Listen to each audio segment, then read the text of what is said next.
Hello बच्चों, आपका बहुत बहुत स्वागत है आपके अपने चैनल अल्फा केमिस्ट्री पॉइंट में। और आज के इस लेक्चर में हम लोग पढ़ने वाले हैं इंटर क्लास का फर्स्ट यूनिट, जिसका नाम है विलयन। तो आइए हम लोग स्टार्ट करते हैं विलयन चैप्टर को।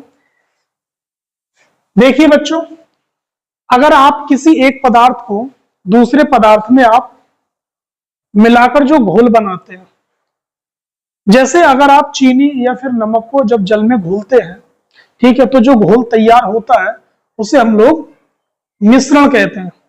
इसी प्रकार से यदि हम लोग, ठीक है, मिट्टी या फिर तेल को जल में घोलते हैं तो जो घोल तैयार होता है उसको भी मिश्रण कहते हैं। लेकिन बच्चों, दोनों मिश्रणों में कुछ फर्क होता है, क्योंकि चीनी और जल को मिलाकर बनाया गया जो मिश्रण होता है उसके प्रत्येक, ठीक है, भाग का जो संगठन होता है वो एक समान होता है। अर्थात, ठीक है, चीनी को जल में मिलाने पर जो मिश्रण आपने तैयार किया है, ठीक है, उसका हर स्थान का जो मीठापन होगा वो बराबर होगा। जितना मीठा शरबत ऊपर होगा उतना ही मीठा वो नीचे होगा। ठीक है, यदि आप तेल को जल में घोलते हैं, ठीक है, तो तेल की मात्रा जल की ऊपरी सतह पर ज्यादा और नीचे कम, और एक समय ऐसा आता है कि ऊपर तेल और नीचे जल होता है। ठीक है, तो ये दोनों ही मिश्रण है। ठीक है, इस प्रकार से हम लोग ये जानते हैं कि जो मिश्रण होते हैं वो दो प्रकार के होते हैं। तो बच्चों, ऐसा मिश्रण जिसमें प्रत्येक भाग का संगठन एक समान हो, बराबर हो, ठीक है, तो उसको हम लोग कहते हैं समांगी मिश्रण। और ऐसा मिश्रण जिसमें प्रत्येक भाग का जो संगठन होता है एक समान नहीं होता, तो उसे हम लोग कहते हैं विषमांगी मिश्रण। तो बच्चों देखिए, पहले मैं आपको बेसिक से लेके चलता हूं। मिश्रण मिश्रण बच्चों दो प्रकार का होता है। ठीक है, नंबर फर्स्ट आपका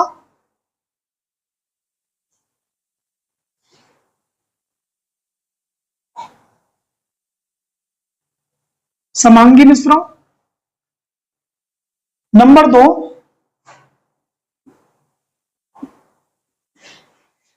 विषमांगी मिश्रण। ठीक है, जैसे कि मैंने अभी आपको बताया, यदि मैं चीनी को जल में मिला दूं तो जो मिश्रण तैयार हुआ है उसको हम लोग बोलेंगे समांगी मिश्रण। इसी प्रकार से इधर यदि मैं तेल को जल में मिला दूं तो जो मुझे मिश्रण मिलेगा वो कहलाएगा बच्चों विषमांगी मिश्रण। अब यहां पर हम लोग बात करते हैं, जो समांगी मिश्रण होता है इसके प्रत्येक भाग का संगठन एक समान होता है, और विषमांगी मिश्रण के प्रत्येक भाग का संगठन, प्रत्येक स्थान का संगठन एक जैसा नहीं होता। तो बच्चों, हमारा जो चैप्टर है वो विलयन है, तो हम लोग विलयन की बात करते हैं। तो बच्चों देखिए, जो चीज घुलती है उसको हम लोग विलय कहते हैं, अर्थात जिसकी कम मात्रा होती है उसको हम लोग विलय कहते हैं। जिसमें घुलते हैं उसको विलायक कहते हैं। इंग्लिश में इसको सोल्यूट और इसको सॉल्वेंट। जो समांगी मिश्रण तैयार हुआ है इसको हम लोग विलयन कहते हैं।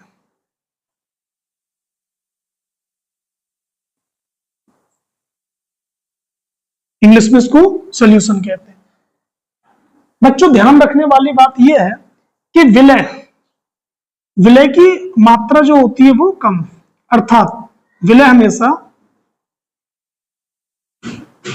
कम मात्रा में प्रेजेंट होगा, और जो विलायक होता है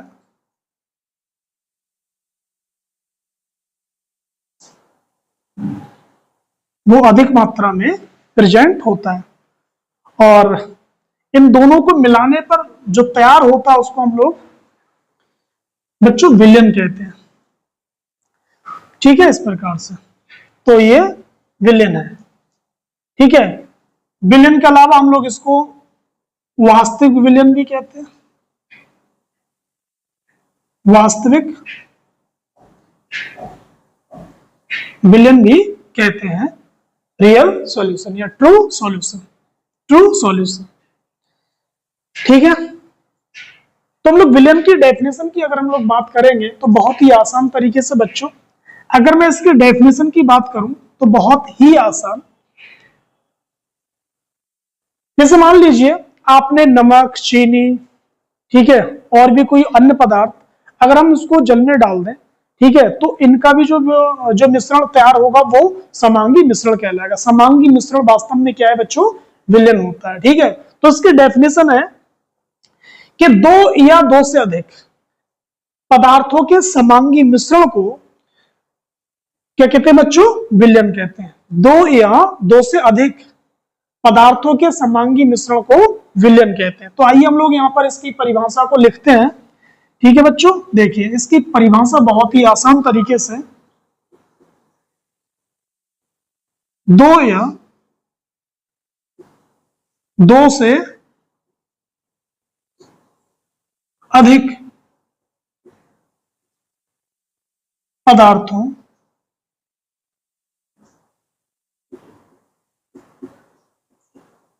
के समांगी मिश्रण को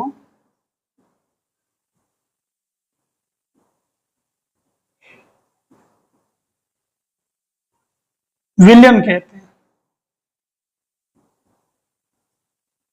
विलेन, बस ये विलेन की बच्चों परिभाषा है। ठीक है, तो बहुत ही आसान तरीके से दो या दो से अधिक पदार्थों के समांगी मिश्रण को हम लोग विलेन कहते हैं। इसके बाद हम लोग आगे बढ़ते हैं बच्चों।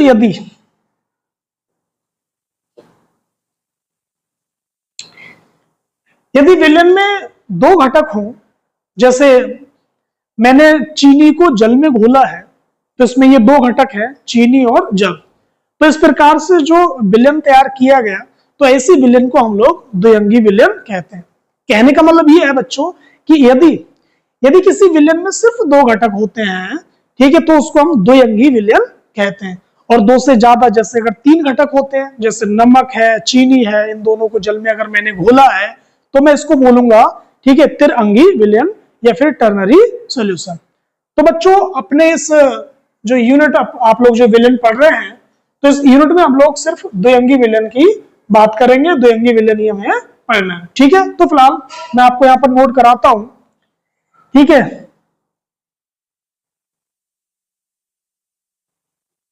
जब विलेन केवल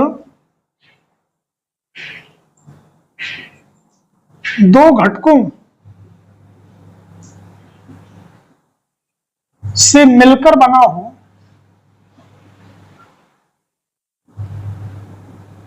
तो उसे बच्चों द्विअंगी विलेन कहते हैं। द्विअंगी विलेन कहते हैं।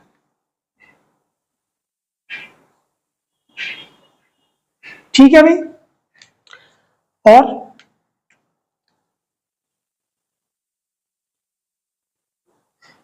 बच्चों जब विलेन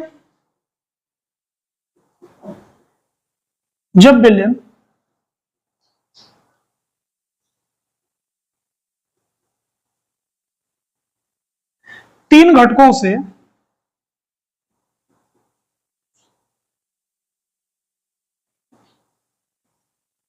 मिलकर बना हो तो उसे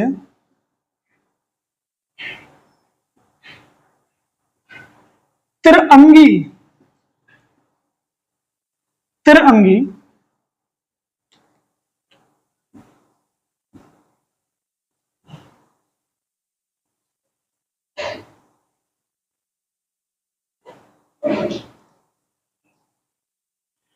विलेन कहते हैं। विलेन कहते हैं। बच्चों द्विअंगी विलयन को हम लोग बोलेंगे बाइनरी सॉल्यूशन।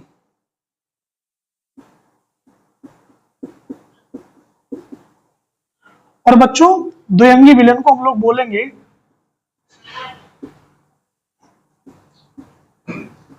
Ternary solution. ठीक है, इसी प्रकार से यदि विलयन में 3 से ज्यादा घटक हो, जैसे 4 घटक हो, तो उसको क्वार्टरनरी सॉल्यूशन कहते हैं। ठीक है, तो अगले हम लोग बढ़ते हैं विलयन की सांद्रता। ठीक है, विलयन की सांद्रता। ठीक, विलयन की सांद्रता क्या होती है, मतलब किसी विलयन में विलय पदार्थ की मात्रा कितनी घुली हुई होती है। ठीक है बच्चों, जैसे जैसे आपने क्या काम किया, चीनी को जल में घोल लिया, घोल बना लिया, और हमें क्या प्राप्त हुआ बच्चों, शरबत। आम भाषा में हम लोग इसे क्या बोलेंगे, शरबत। और वास्तव में ये क्या, समांगी मिश्रण। और समांगी मिश्रण कौन होता है अपने, ठीक है, अपने साइंस के अकॉर्डिंग क्या होता है, ये विलयन होता है। तो हमने बच्चों, ठीक है, जो चीनी ली है वो 5 ग्राम ली है, चीनी 5 ग्राम है। 5 ग्राम चीनी को जल में मिलाने के बाद में हमने माना 1 लीटर विलयन बनाया।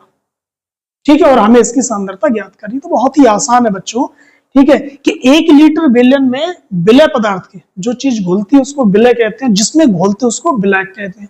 तो बच्चों चीनी विलय है और जल एक विलायक है। ठीक है, और इन दोनों के मिलने पर जो बनेगा, ठीक है, समांगी मिश्रण, उसको हम लोग बोलेंगे विलयन। ठीक है, तो यहां पर क्या है, हम इसकी अगर डेफिनेशन की बात करेंगे तो बहुत ही आसान तरीके से कि 1 लीटर विलयन में विलय पदार्थ की जितनी मात्रा उपस्थित होती है उसी को विलयन की सांद्रता कहते हैं। तो आइए हम लोग इसको एक बार, ठीक है, नोट करते हैं बहुत ही आसान तरीके से। ठीक है, विलयन की सांद्रता, सॉरी, विलयन की सांद्रता, concentration of solution, concentration of solution.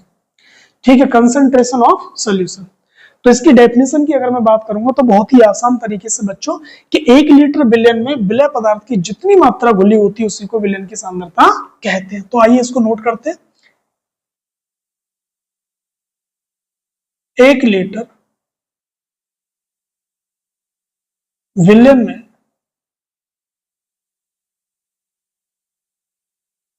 विलय पदार्थ की जितनी मात्रा उपस्थित होती है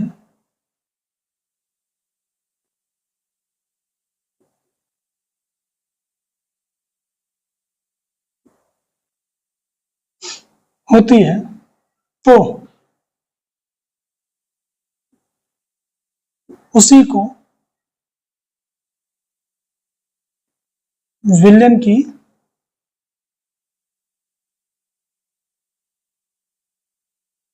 सांद्रता कहते हैं। ठीक है, बहुत ही आसान तरीके से बच्चों।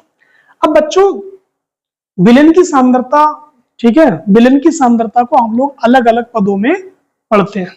इसलिए पढ़ते हैं क्योंकि जो हमारा विलय है, जैसे चीनी एक विलय है, तो इसकी मात्रा ग्राम में भी हो सकती है, मतलब विलय पदार्थ की मात्रा ग्राम में भी हो सकती है, मोल में भी हो सकती है, ग्राम तुल्यांक में भी हो सकती है। ठीक है, तो इस कारण विलयन की सांद्रता को व्यक्त करने की कई विधियां होती हैं। तो अब लोग स्टेप बाय स्टेप उन विधियों की हम लोग बात करेंगे। तो आइए हम लोग स्टार्ट करते हैं विलयन की सांद्रता ज्ञात करने की विधियां या पद। ठीक है, तो आइए बच्चों हम लोग विलयन की सांद्रता को, ठीक है, विलयन की सांद्रता को व्यक्त करने की जो विधियां होती है उनके बारे में हम लोग आगे पढ़ते हैं। ठीक है, तो पहली विधि की हम लोग बात करेंगे। नंबर फर्स्ट विधि है आपकी बच्चों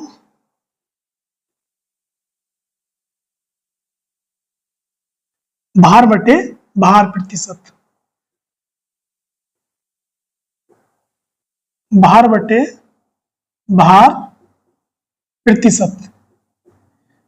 दूसरा इसको हम लोग द्रव्यमान प्रतिशत भी कहेंगे।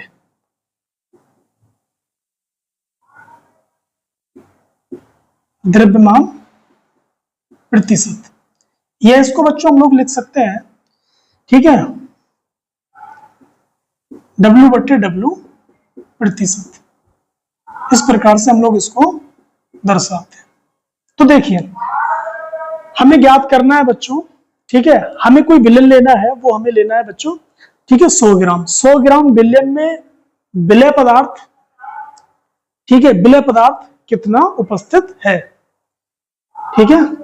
तो 100 ग्राम विलेन में विलय की कितनी ग्राम में मात्रा उपस्थित है, ठीक है, उसी को हम लोग कहते हैं द्रव्यमान प्रतिशत, ठीक है। यह मुझे 100 ग्राम विलेन में विलय की मात्रा ज्ञात करनी है, ठीक है। तो हम दोनों में से विलय की प्रतिशत मात्रा, ठीक है, या फिर विलय की प्रतिशत मात्रा, हम दोनों में से किसी एक घटक की प्रतिशत मात्रा को हम लोग, ठीक है, इसके सहारे हम लोग ज्ञात कर सकते हैं। तो इसके लिए हम लोग एक फॉर्मूले का इस्तेमाल करते हैं, ठीक है। जैसे मैं विलय के लिए फॉर्मूला लिखता हूं, विलय की प्रतिशत मात्रा या विलय का द्रव्यमान प्रतिशत, विलय का द्रव्यमान प्रतिशत बराबर में लिखूंगा बच्चों, जिसकी प्रतिशत मात्रा निकालनी होती है उसको हम लोग ऊपर लिखते हैं। मैं यहां लिखूंगा बच्चों विलय का भार, आप भार लिख सकते हैं, द्रव्यमान लिख सकते हैं, कोई मिस्टेक नहीं, ठीक है। विलय का भार ग्राम में, और नीचे हम लेंगे बच्चों विलयन का कुल द्रव्यमान, विलयन का कुल द्रव्यमान, ठीक है, और इसको 100 से गुणा कर लेंगे, ठीक है। तो ये फॉर्मूला है, इससे आप लोग किसी भी विलयन के किसी भी घटक की, ठीक है, द्रव्यमान प्रतिशत ज्ञात कर सकते हैं, ठीक है। इसको आप ऐसे भी आप लिख सकते हो, ठीक है, W/W प्रतिशत। अब मैंने ऊपर विलय का भार लिया तो मैं इधर लिखूंगा W सोल्यूट,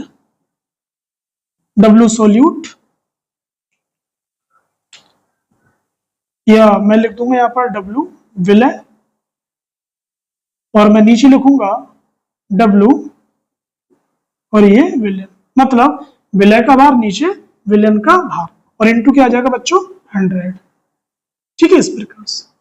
तो फॉर्मूले को आप लोग ऐसे याद कर सकते हैं, इस तरीके से याद कर सकते हैं, ठीक है। आइए इसके बारे में हम लोग थोड़ा सा, ठीक है, लिखते हैं। देखिए किस तरीके से आप करेंगे क्या, 100 ग्राम, ठीक है, जो विलयन का कुल द्रव्यमान है उसको भी हम किस में लेंगे बच्चों, ग्राम में ही लेंगे, उसको भी किस में लेंगे बच्चों, ग्राम में लेंगे। तो 100 ग्राम विलयन में विलय की ग्राम में जितनी मात्रा उपस्थित होती है उसी को हम लोग, ठीक है, विलय का द्रव्यमान प्रतिशत, ठीक है, कहते हैं। तो देखिए आइए हम इसके बारे में लिखते हैं, बहुत ही आसान। 100 ग्राम विलयन में, 100 ग्राम विलयन में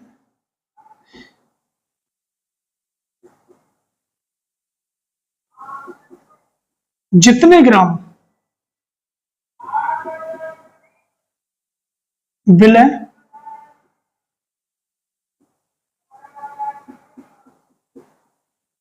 उपस्थित होता है तो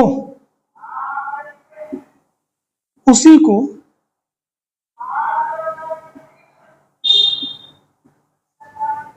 विलय का द्रव्यमान प्रतिशत कहते हैं,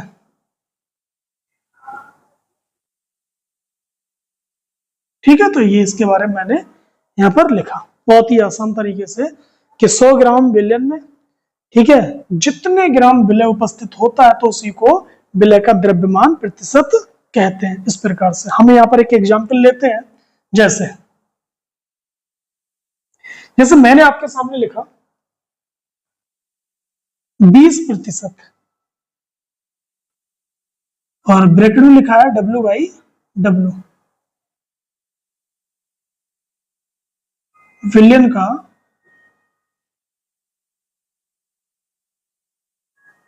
क्या अर्थ है, ठीक है, इसका क्या मतलब है आपको बताना है। तो बच्चों देखिए,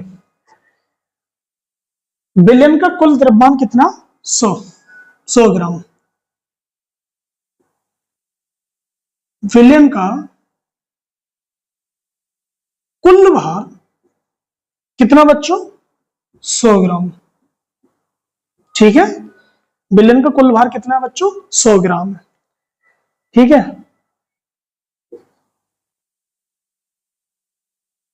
तो विलय का भार, तो बच्चों विलय का भार जो होगा, ठीक है, वो होगा 20 ग्राम। वो होगा बच्चों 20 ग्राम।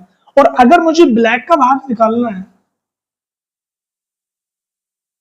ठीक है, मैं लिखता हूं, विलायक का भार, विलायक का भार, तो बच्चों मुझे क्या काम करना होगा, मैं बिलियन के भार में से विलय का भार को मैं घटा लूंगा, अर्थात 100 माइनस का 20 और इक्वल टू मुझे कितना मिलेगा, 80 ग्राम। इस प्रकार से तो हम लोग इस प्रकार से, ठीक है, इस प्रकार से हम लोग विलय का भार और ब्लैक का भार ऐसे करके ज्ञात कर सकते हैं। दूसरी विधि है या दूसरा पद है, वो आप पढ़ेंगे आयतन बटे आयतन प्रतिशत। आयतन प्रतिशत, ठीक है, इसको हम लोग बी बटे बी प्रतिशत भी, ठीक है, लिख सकते हैं। इस प्रकार से हमने लिखा। बच्चों करना ये है, ठीक है, हमें जो विलयन का आयतन लेना है वो 100 लेना है, क्योंकि हमें क्या है, परसेंटेज में निकालना है। ठीक है, तो मैं यहां लिखूंगा, मैं विलय की बात करता हूं बच्चों, विलय का आयतन प्रतिशत बराबर, विलय का आयतन प्रतिशत बराबर, ठीक है,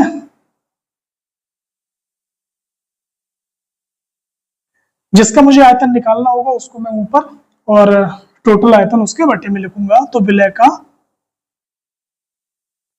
आयतन किस में लेंगे बच्चों, एमएल में, ऑन विलयन का कुल आयतन, विलयन का कुल आयतन, वो भी किस में लेंगे बच्चों, हम लोग एमएल में लेंगे। ठीक है, और इंटू 100।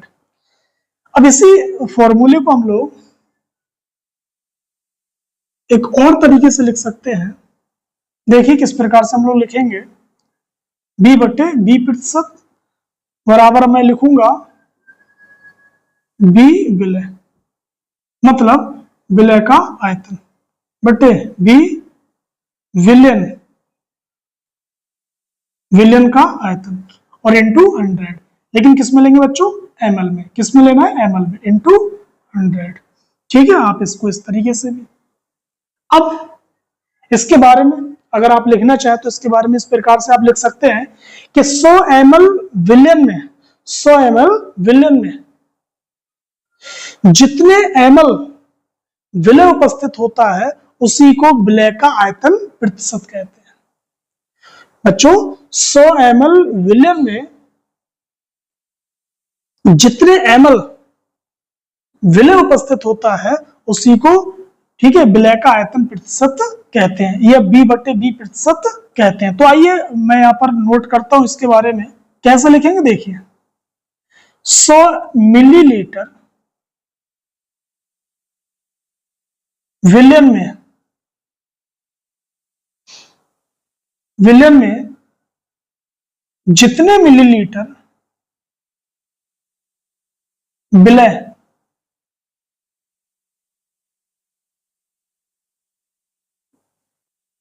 उपस्थित होता है तो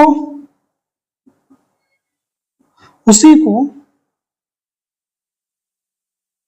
आयतन बटे आयतन प्रतिशत या आयतन प्रतिशत कहते हैं।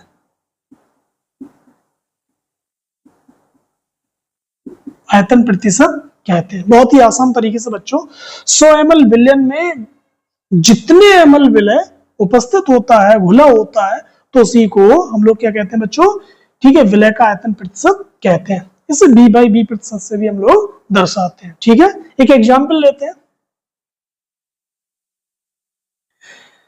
मैंने लिखा बच्चों 10%, 10% और ब्रैकेट में लिखा है B/B प्रतिशत। विलयन का क्या अर्थ है? विलयन का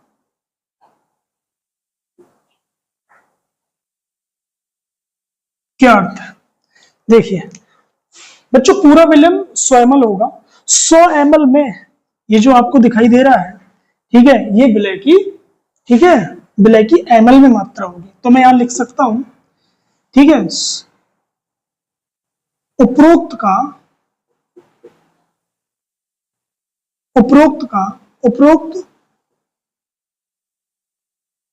विलयन का अर्थ है कि 100 मिलीलीटर विलयन में, 100 मिलीलीटर विलयन में विलय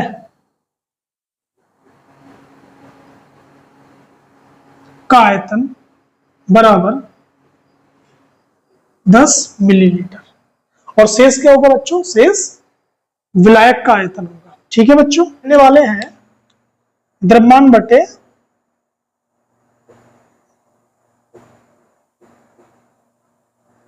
आयतन प्रतिशत। ये हम लोग इसको, ठीक है, लिख सकते हैं भार बटे आयतन प्रतिशत। मैंने बोला केमिस्ट्री में बच्चों हम लोग द्रव्यमान और भार, ठीक है, दोनों में से किसी एक शब्द का इस्तेमाल कर सकते हैं, क्योंकि यहाँ पर भार और द्रव्यमान से कोई लेना देना नहीं होता। ठीक है, तो भार बटे आयतन प्रतिशत, आयतन प्रतिशत। ठीक है, इसको शॉर्ट में हम लोग लिख सकते हैं, भार को वेट कहते हैं इसलिए मैं W लिखूंगा। ठीक है, अगर आप द्रव्यमान के हिसाब से M लिखना चाहे तो आप M भी लिख सकते हैं। ठीक है, कोई दिक्कत नहीं है। W/B प्रतिशत, ठीक है, W/B प्रतिशत। तो या तो द्रव्यमान बटे आयतन प्रतिशत बोल दें, भार बटे आयतन प्रतिशत बोल दें, या W/V प्रतिशत बोले, उससे कोई फर्क नहीं पड़ेगा। ठीक है, तो मैं विलयन के घटक, विलयन के दो घटक होते हैं, विलय और विलायक। तो मैं यहाँ पर जो परसेंटेज में बात कर रहा हूँ, जो प्रतिशत की मैं बात कर रहा हूँ, वो मैं बच्चों बात कर रहा हूँ विलय की। ठीक है, विलय की हम लोग मात्रा परसेंटेज में निकाल रहे हैं। ठीक है, तो मैं यहाँ पर जो फॉर्मूला लिख रहा हूँ, ठीक है, या जो मैंने फॉर्मूले लिखे थे वो सभी मैंने विलय की प्रतिशत मात्रा ज्ञात करने के लिए लिखे थे। तो आइए, ठीक है, देखिए अब की बार में हमें क्या करना है, अब की बार में हमें विलयन का आयतन लेना है, और जो विलय है, ठीक है, जो भी विलय है, जो भी, ठीक है, उसकी मात्रा को हमें ग्राम में लेना है। ठीक है, तो यहाँ पर हमारा जो फॉर्मूला बनेगा वो देखिए इस तरीके से,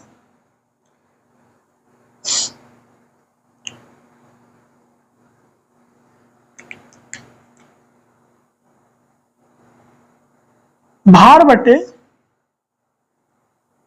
आयतन प्रतिशत। ठीक है, और हम किसकी बात कर रहे हैं बच्चों? विलय पदार्थ की। तो मैं ऊपर लिखूंगा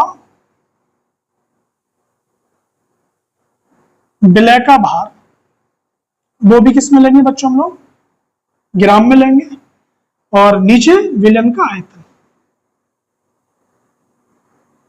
विलयन का, ठीक है, कुल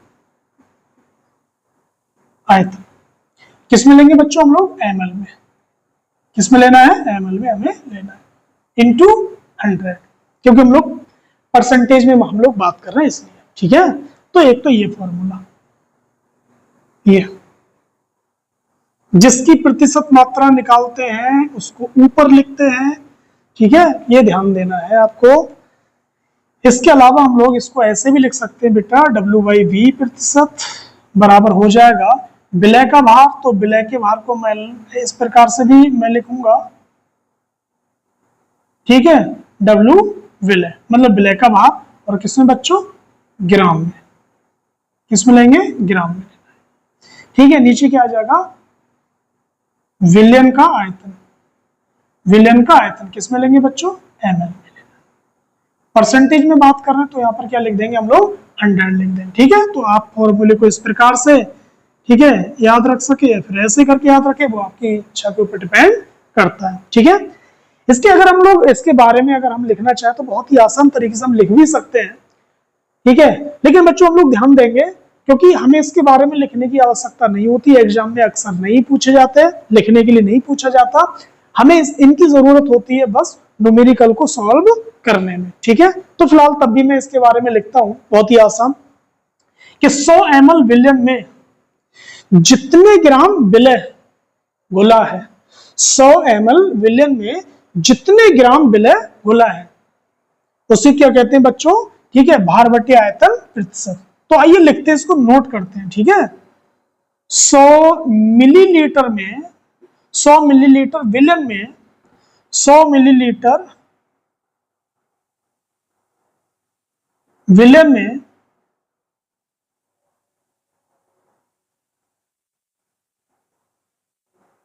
जितने ग्राम विलय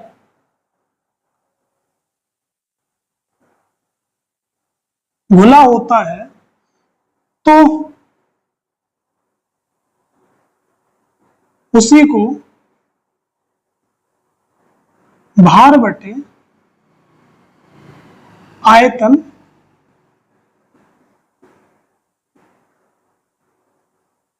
प्रतिशत कहते हैं बच्चों, बहुत ही आसान तरीके से। ठीक है, कि 100 ml विलयन में, ठीक है, विलय की ग्राम में जितनी मात्रा उसमें घुली होती है उसी को क्या कहते हैं हम लोग, भार बटे आयतन प्रतिशत कहते हैं। यहाँ पर एक एग्जाम्पल हम लोग लेते हैं। ठीक है, मैंने आपके सामने लिखा 15%, 15% शर्करा, शर्करा बोले तो चीनी, 15% शर्करा विलयन, और ब्रैकेट में लिखा है W/B% का क्या अर्थ है। ठीक है बच्चों, देखिए यहां पर क्या काम करना है, जो 15% शर्करा है, शर्करा विलयन है, साफ साफ यहां पर आपको समझ आ रहा है कि पूरा जो विलयन है वो कितना है बच्चों, 100 ml है। 100 ml, ठीक है, चीनी के विलयन में 15 ग्राम इसमें चीनी उपस्थित है। ठीक है, बस ये इस तरीके से। तो मैं यहां लिखूंगा उपरोक्त विलयन का अर्थ है कि 100 मिलीलीटर विलयन में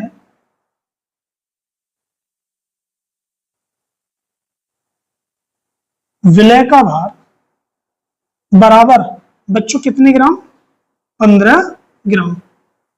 ठीक है, इसका ये अर्थ हुआ। ठीक है, इसका ये अर्थ हुआ। आज के इस लेक्चर में जो मैंने आपको पढ़ाया, ठीक है, उम्मीद करते हैं समझ आया होगा। अगर आपको, ठीक है, अगर ये लेक्चर आपको अच्छा लगता है तो आप लोग इस वीडियो को अपने दोस्तों के लिए शेयर कर सकते हैं, और उन बच्चों के लिए खासकर शेयर कर सकते हैं, ठीक है, जो बच्चे कोचिंग, ठीक है, कोचिंग अफोर्ड नहीं कर सकते। ये वीडियो उन बच्चों के लिए आप शेयर कर सकते हैं। Thank you.